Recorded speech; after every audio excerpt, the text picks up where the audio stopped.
নমস্কার বন্ধুরা, আজকে আমি বানাবো ইলিশ মাছের পাতলা ঝোল আলু বেগুন দিয়া।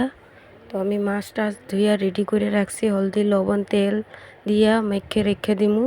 তারপরে আমি আলু বেগুনটা কাটটা তারপরে আমি আলু বেগুন ভাজা নিমু।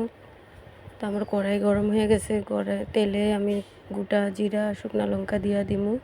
তারপরে আলু বেগুনটারে আমি ভাজা নিমু।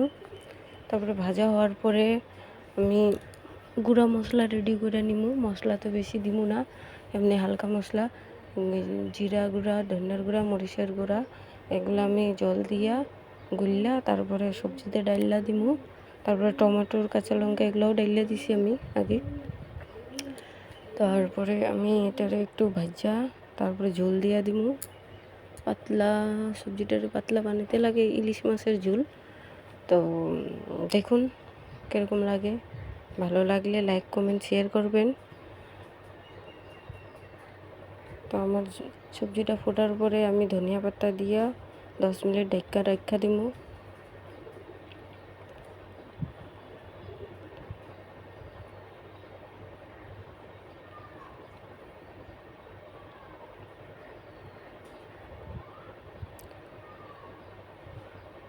আমার সবজি ready complete. Tata, bye bye.